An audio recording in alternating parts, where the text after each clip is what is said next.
Well, my name is Angie Oberg. I am the Associate Director for the Office of Climate Action. I'm also on the faculty of the Department of Human Ecology. I'm not sure how it is at the University of Minnesota, but at Rutgers, everyone seems to wear multiple hats, and that is my other hat. But I've been working on this full time for, I guess, almost 3 full years. I'm going to focus on our planning process. And so looking at the 4 items that Shane had sort of prompted us with, I thought it was best to probably talk through a timeline of how these things started, bringing us up to today. So to start, in September of 2019, it's odd to think about time now, but in September of 2019, there was a student-led climate strike. And so this was approximately 600 faculty, students, and staff, and they marched through the city of New Brunswick, which is the city that houses our main campus. It's our primary campus. And the 4 demands of the coalition that organized this climate strike on our campus was they wanted a climate action plan developed. They wanted the university to divest from fossil fuels by 2024. They wanted net zero emissions by 2030. And they wanted an Office of Sustainability to be created by 2020, which was the following year, because this was in the fall of 19. So just a little bit of context. I know that everyone's sort of starting from different positions. Rutgers did not have an Office of Sustainability. We did not have a climate action plan. We didn't have any of these sort of institutional structures in place. And so we were really starting from zero. So I'm just going to say here, so 4 days later, so you can say what the cause and effect is, I'll leave that to you. But 4 days later, on September 24th, then President Barchi announced the formation of the President's Climate Task Force. It has a very long name. It's the President's Task Force on Carbon Neutrality and Climate Resilience. I just call it the Climate Task Force because that's too many words. And so the 2 primary goals for the task force, or the charge that was put to the task force, were to develop strategies to get Rutgers to neutrality, so net zero carbon emissions, and to increase climate resilience, not just of our physical campuses, our physical assets, but also of the communities in which Rutgers sits. Doing both of those things while advancing climate positive, equitable economic development in New Jersey. So understanding that this is going to take a lot of investment of time and money, all resources. And as we're doing that, as we're making those investments, we need to be also advancing equitable economic development. So we're not just sort of solving one problem, but creating another simultaneously. So I'm going to spend most of the time talking about the development of the climate action plan, the process of. I want to just really quickly note that this March 9th, 2021 is about Rutgers' announcement to divest from fossil fuels. I'm not going to talk about that because that happened through a separate process. An ad hoc committee was formed to study divestment. And it did happen, but it happened outside of the task force simply because of the way our administrative structure functions. I'm happy to talk about the details of that, but it was outside the scope of our work explicitly. There was quite a bit of overlap, but I just want to note that really quickly before I get into sort of the nitty gritty of how we went through this process. So this is a lot of names. I just want to highlight that when we're looking at the task force membership, it was led by 2 co-chairs.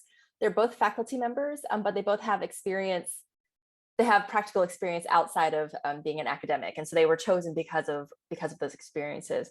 There are about 30 to 33 members of the task force, and they were faculty, staff, and students from across all 4 of our chancellor's units. We are set up in chancellor's units. We have 3 physical campuses and 4 chancellor's units. So physical categories, but then also administrative categories. Our 4th chancellor's unit is our health sciences unit, and they span 2 campuses. So it's complicated, which I'm sure all of you are dealing with very complicated structures.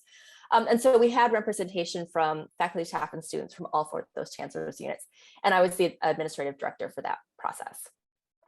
And so I'm going to spend most of my time talking about this slide because I think it holds most of the information that you're interested in.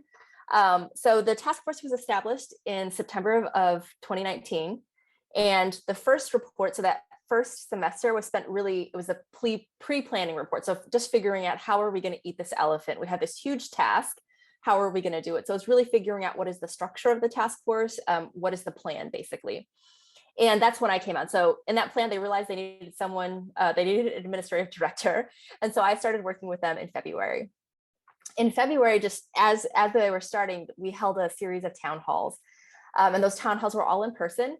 We held 2 on the main campus. Our main campus is divided by the Raritan River. So we had 1 on each side of the river, and then we had them on our Newark and Camden campuses, which are in the north and south of New Jersey. So that asterisk, this first asterisk that you see here is to indicate that that was when we went into lockdown. So like Drew, our process spanned the pandemic. I don't mean to talk about that in the past tense, but we had just finished our in-person town halls, and then we went into lockdown just a couple weeks later. And so we reconvened as a group and tried to figure out, are we going to pause? Are we going to keep going? I mean, at that point, they were telling us this was going to last for a few weeks. And so we thought, well, we could pause, but we decided to just keep moving forward with the understanding that the climate crisis will continue. And so we needed to do this work. I'm not sure if we would have still made that same decision if we knew that it was going to last this long and that we'd be doing this all via Zoom while dealing with all sorts of other things, but we did. And so part of what that process told us was that there was quite a bit of demand for a student advisory panel. So that was, I'm going to just sort of start from the bottom and work up in terms of the text bullets. So the student advisory panel was a group of 13 students. They were represented by all 4 chancellors' units, and the 5 co-chairs of that group of 13 students, became members of the task force. And the role of that advisory panel was to serve as liaisons between the student communities, so in their different chancellor units and the task force. So really like making sure that the communication was really good between what we were doing and student organizations, knowing that the communication piece was one of the hardest pieces. How do we actually reach people and then get a response? So we can push out 1,000 presidential emails. We have no idea how many people are reading those. And if we need feedback, it's really difficult. So that was the first thing that we did. So in the process of doing this, we learned this during that first town hall. Then we started putting together the interim report. In the interim report, that was a report from these 8 sectoral working groups. The 8 sectoral working groups was where all of the work was done. They're here, I'm not going to read them. But they were co-chaired by a faculty member and an operational staff member. And then within those groups, there were faculty, staff, and students based on their expertise. And so the most important piece there that I want to add is that there was a student representative in each of those groups. So there was full transparency to the student body, which was really important. We learned that in that first set of town halls. So those working groups, and altogether those working groups were over 120 contributors. So we had a lot of people in these sectoral working groups. They were the primary authors of these interim reports. And then we released the interim report, and then we had a town hall in November 2020. Now that was virtual, so that was a virtual town hall. And the reason we have these town halls, they are spaced intentionally after the release of a report. So we'd release a report, have a 2 to 3 week window so people could read it and digest it if they wanted to. And then we'd have a town hall as a way to respond to and update folks. And then the phase 2 report was really the how. So the interim report was sort of like, this is our baseline, this is our understanding. The phase 2 report was really the recommended solutions from each of the groups, saying this is what we think it might work. We had another set of town halls in April. I should actually back up. That second asterisk is when we got a new president. So the 2 biggest sort of shifts that happened was COVID, and then we got a new president. That summer, and so unfortunately for that president, he came in the middle of the pandemic. All right, so then we had the phase 2 report that included recommendations, and we had another town hall after that. So we took all of the recommendations from the working groups, all the feedback from the community, and then we delivered the climate action plan to our now President Holloway in June. So last summer, about a year ago. And that's the basic process of how we did it, with the majority of the work coming from the sectoral working groups for the delivery of the interim report and the phase 2 report. Once we got to the actual creation of the climate action plan, that's the task force did most of that. So it was really that core group of folks that came back and took all that information and synthesized it. All right, so then what happened? So we delivered it last summer, middle of the summer. This is where everyone knows academia just sort of like evaporates. Everyone sort of goes to their corners until they reconvene in the fall. So during that time, the president and his cabinet were looking at it, they were sort of digesting it. And then that fall, he announces the creation of the Office of Climate Action. So this was a permanent office.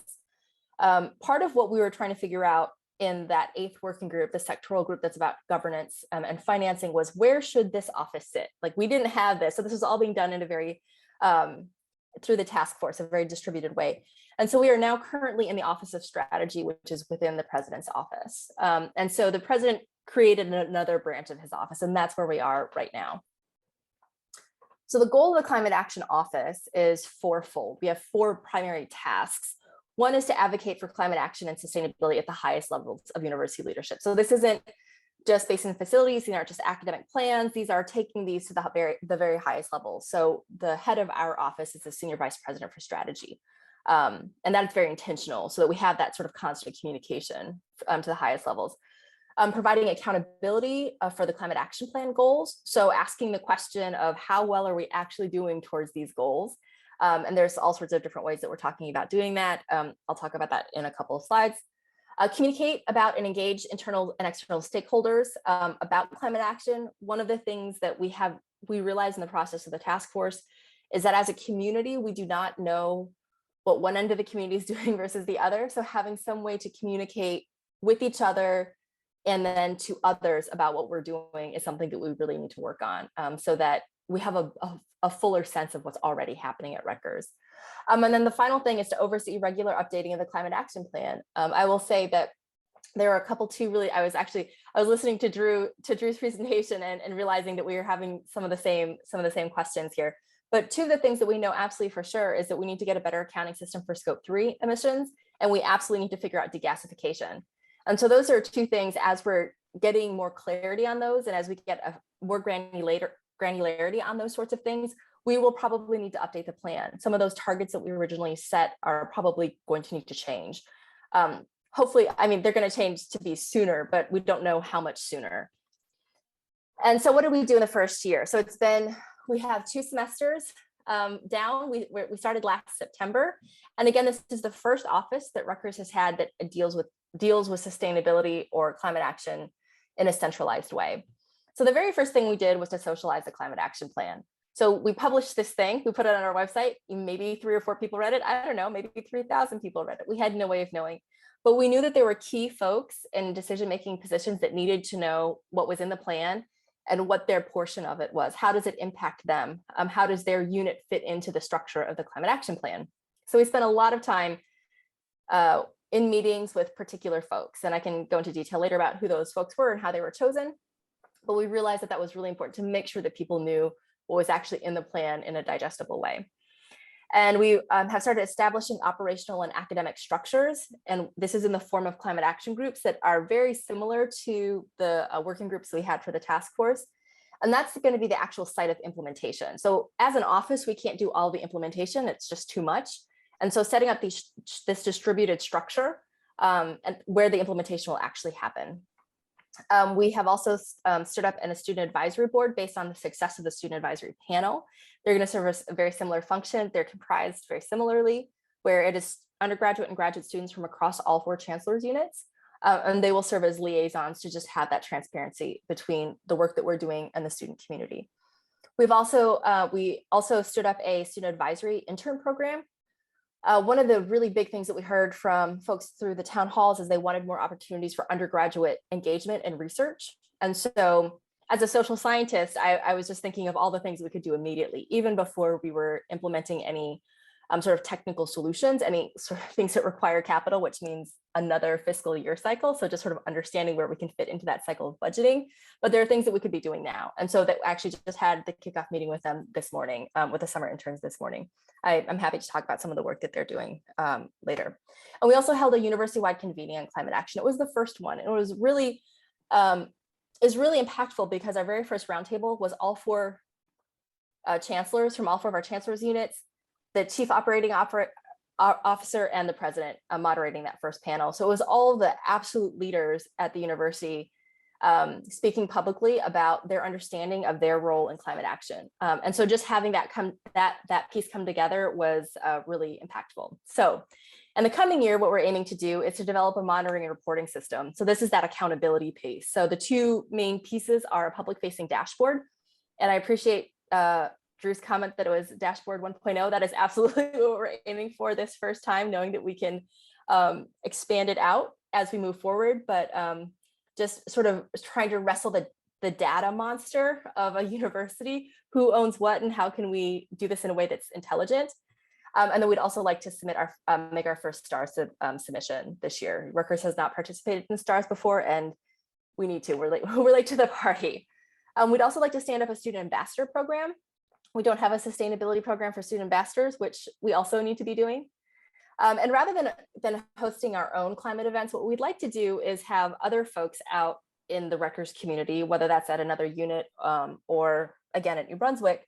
We would love for them to say, we're doing this convening on climate action, and we would just like to support that. So for example, our Newark campus is really focused on climate justice. So I'd love to support a climate justice convening. And then we'll continue to support the climate action groups. And that's it. I've got some additional slides on the questions of like our actual recommendations, and I'm happy to show those later if that's what we get to, but I wanted to focus more on process. So if you're interested in our actual recommendations, I'm happy to, you won't get me to shut up about the recommendations. I've been looking at them for 2 years.